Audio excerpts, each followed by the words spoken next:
Hey everybody, today I am back with another, we'll say fun deck, for the 2004 format. And when I say fun deck, it's a fun deck for me to play, not so much fun for my opponents to play against, but we've got a theme going, so we're going to stick with it. Last week I talked about a Gengar Shedinja deck that I took to a 2004 tournament. I talked about some of the strengths of the deck, some of the weaknesses of the deck, and how it kind of fit into the format. And essentially the deck went one of two ways. Either you basically auto-won the matchup you were playing, or you probably auto-lost the matchup you were playing, completely depending on whether or not the opponent could deal with Shedinja. Well, going along with that, I wanted to try to see if there was a deck that maybe could create a different style of lock. And I like the whole Gengar approach. The Gengar approach worked really well. And there was a guy on the ladder, or who's been playing on TCG1 a lot, and his name is Mark. And essentially what he was doing was he was playing a Cradily deck, which was honestly just really annoying to play against, because what Cradily does is it stops your opponent's active Pokemon from retreating. And then its first attack for a single energy can drag up something on the bench and then poison it. Now, this by itself is okay. If you're really lucky, the poison goes off coming into your turn. You get a free hit or free lure poison on maybe something new. And it was a really annoying deck to play against when I was playing against him, but it didn't really create a unbeatable lock. But the more I was kind of thinking about it and the fun I had with the Gengar deck I was playing last week, Gengar kind of solves that problem. Because essentially what you can do is you can straight up permanently lock something in the active spot, like let's say a Dunsparce, where you lure poison it up, the Dunsparce is unable to retreat. At the end of your turn it takes 10, at the end of your opponent's turn it takes 10, so that's going to be 20. And essentially what you do is you have two Gengars in play, and you move that 2 damage back to something on the bench. And you basically just repeat this process till you take all 6 prizes. Your opponent could literally have taken 5 prizes, have an awesome setup, have everything they possibly want. If they're not able to get that Dunsparce out of the active spot, they cannot win that game. And this deck is going to solve 2 issues the other deck doesn't. The Shedinja Gengar deck, and one of them is opponents can try to deck you out. That strategy is a lot harder with this deck because you're constantly putting damage on the board, not only through Chaos Move, but then just the poison damage in general. So you're able to actually take all 6 prizes through that combo. And then the other thing is the Shedinja is very weak to basically things that it can answer. You saw last week I lost one game to basically an Oddish that hit for 20 and a Vileplume that poisoned me. And in this sort of deck, those lock strategies don't work really well, those sort of answers don't work very well. That entire deck last week could be countered if people just switched their Skitty to the one that hit for 30 damage. Now, which is fine when you're playing a rogue deck, but if it became like a mainstream deck, then you'd have to completely change your approach, because everyone would just be playing the right Skitty.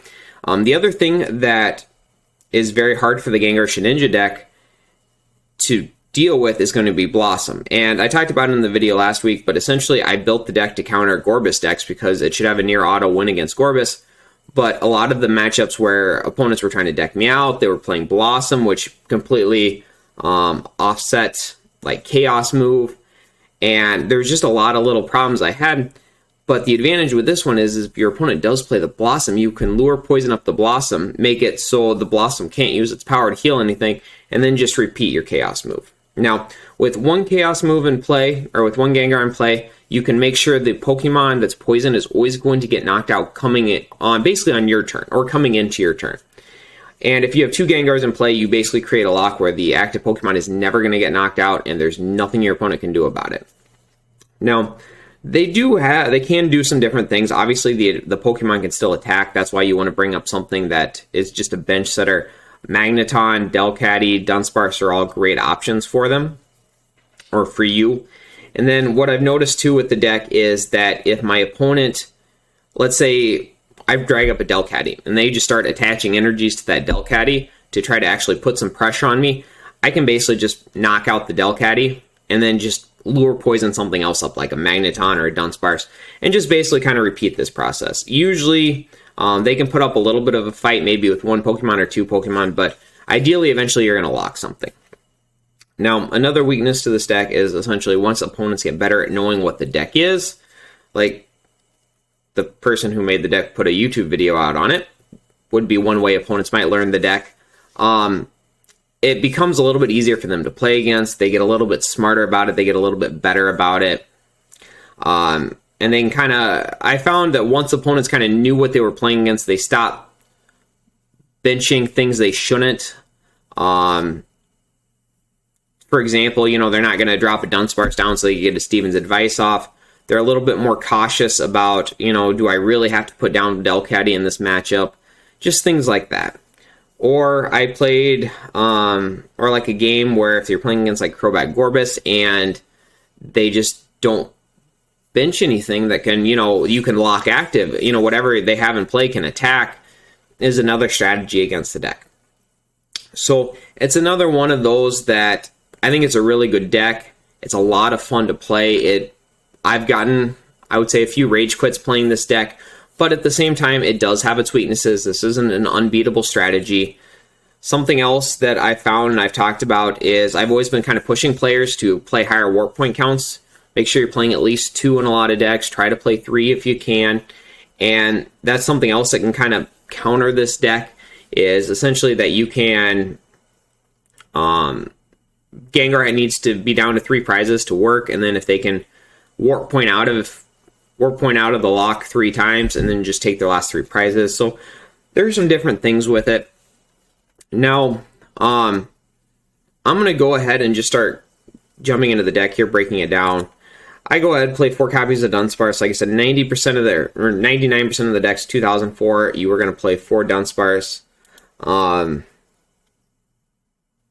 1 Make-A-Wish Jirachi. Now, honestly, this is just me testing. I played Jirachi last week. I'm playing Jirachi this week. I found in a lot of my 2004 decks I'm building right now, I'm just testing Jirachi. I just kind of find that there's situations where you open Dunsparce and maybe not a supporter, where in those situations it's kind of nice to have that Jirachi option in the deck where you can search out Jirachi and then the Jirachi will get you your Delcatty and you can just kind of go from there. I don't know. It's testing all right. If I've got a spot open in the deck, so far I'm liking Jirachi. Now, I also want to note another reason to play Jirachi is I am trying to go down to 3 prizes. Or going down to 3 prizes isn't bad.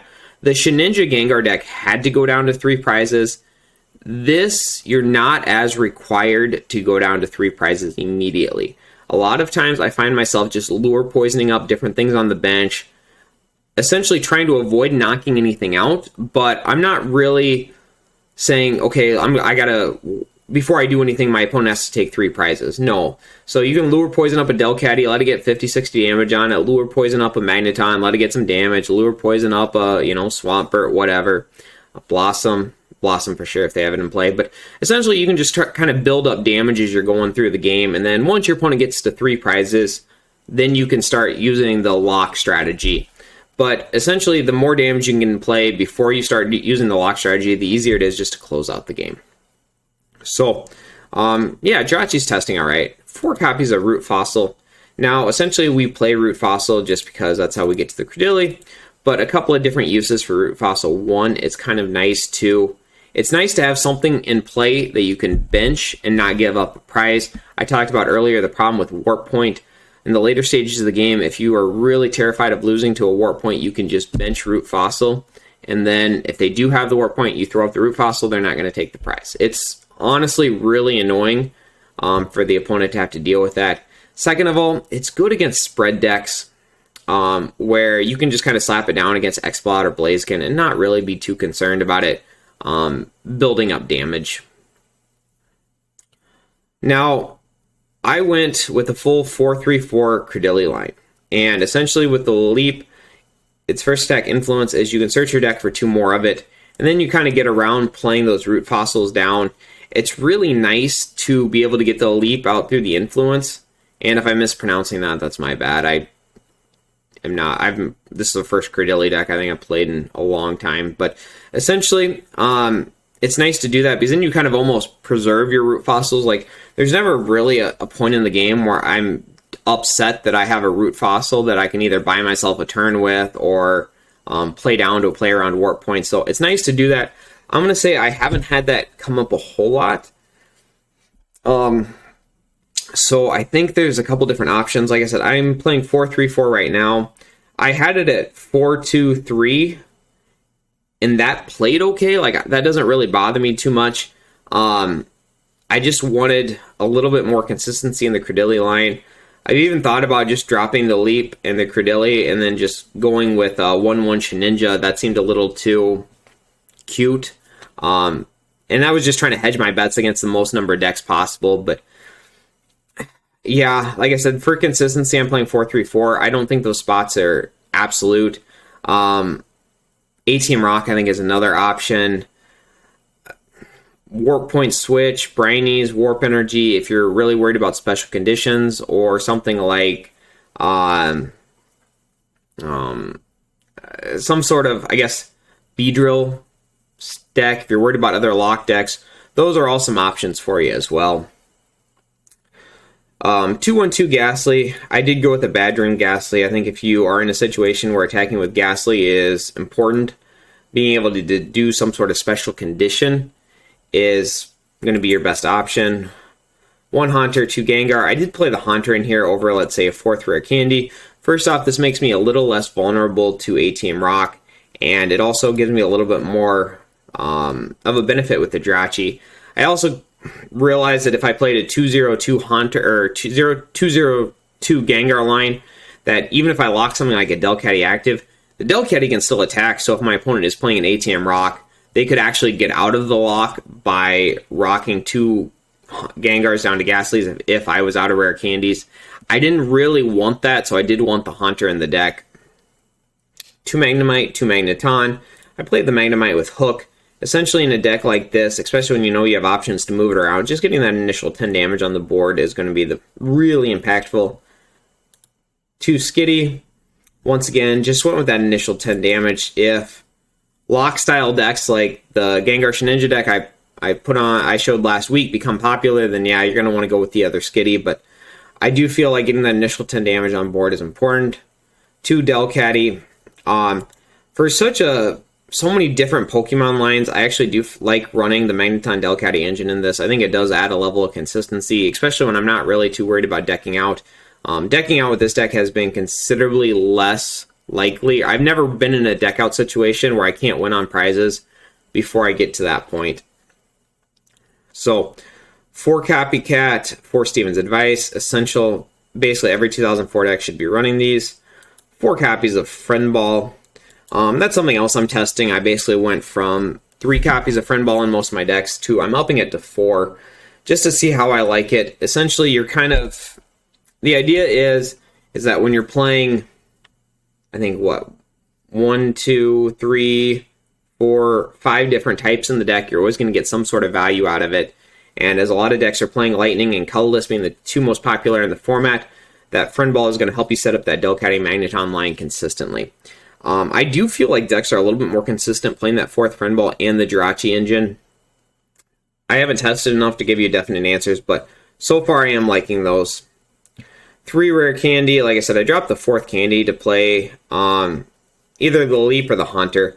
If you really wanted to, you could probably drop a Leap and play the 4th Rare Candy. Like I said, I'm not finding the influence for double Leap very common. Usually either one is prized. I don't have the bench space. Different things like that. But yeah, you got some options there. 3 Oracle. Oracle obviously combos very well with the Delcatty Magneton engine. 1 Desert Shaman. Now, the reason I talked about in the other video, I played Professor Oak's Research, is because with Professor Oak's Research, when I draw 5 and I'm leaving my opponent that big hand size, then they have to find an out to get their hand back down so they don't deck out. Like, they have to have the Copycat, they have to have their own Oak, they have to have Shaman, something like that. In a deck where I'm not actually trying to win via deck out, or winning by deck out isn't really even a remote thing I'm thinking about. Shaman actually works really well because I can put my opponent at a lower hand size, and there's definitely times where if I'm doing certain things, I want to try to put them off outs. Let me correct myself here. I do want to say that winning by deck out is a possibility, but it's not as common with this deck as it was with Gengar Shninja. One Town Volunteers. We're playing so many thin lines in here. It's really essential in the deck, especially if a Gengar ever does get knocked out. We need to find Cradillys. So far, Town Volunteers, I like it. 5 Grass, 4 Psychic. Now, I'm going to talk about the second attack here, Spiral Drain, remove 2 damage from Cradily. There is going to be situations where you are going to want to Spiral Drain, or you're going to need to Spiral Drain. I do want to also note that you can use Double Rainbow Energy to... Whoops, if I can click right. You are going to want to use Double Rainbow Energy to change your damage output. So instead of 50, you're hitting for 40. That's going to affect poison damage and knockouts and things like that. So just something to think about. But that nod to the grass energy is that we're going to be more likely to Spiral Drain than we are to use Hide in Shadows. We still do play the 4 Psychic Energies just for those games that we are going to Hide in Shadows, or we do need to Hide in Shadows, for sure. And then 1 Double Rainbow Energy. Once again, this is just... So we do have that out for Spiral Drain. We do have that out for Hide in Shadows. I had 3 in here, and I just didn't find myself doing much more than the Lure Poison combo. So I dropped those Double Rainbows, increased my basic energy count, just A, to work better with Delcatty Magneton Engine, and then B, to ensure that I have that turn 1 energy for Dunsparce's Strike and Run. Now, you could make an argument for 2 if I was worried about Mucky X, for example. Your best option against Muck is obviously going to be the Gengar, Hide in Shadows, and you just 2-shot it. I'd probably up the Double Rainbow Energy. If I was super concerned about Muck, though, I probably would not be playing this deck, to be bluntly honest with you. 1 copy of Warp Energy. This is just to deal with special conditions, and of course, it combos a little bit with Hide in Shadows. If you have to bring something else up, you want to warp it out of the active spot. A combo you can do if it comes up is you can attach Warp to whatever you want to warp, send up a Root Fossil, and then discard the Root Fossil. So this is going to wrap up the Cradily Gengar deck. It's a lot of fun to play. It's a very annoying strategy to play. I'm thinking the deck... I'm going to say the deck, if you're playing against somebody that's never played against this strategy before, it's easily a Tier 1 deck. If they know how to play against it, it's probably a high Tier 2 deck. It's fun to play, but once opponents kind of wise up to it, it gets a little bit harder to play the deck. I'm going to say, though, I think you're going to see opponents... I think players are going to start upping their Switch and Warp Point counts by a little bit, maybe their Warp Energy counts, just because I think there's a lot of...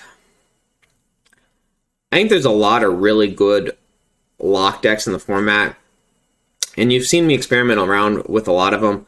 Beedrill, Gengar Shninja, then of course this.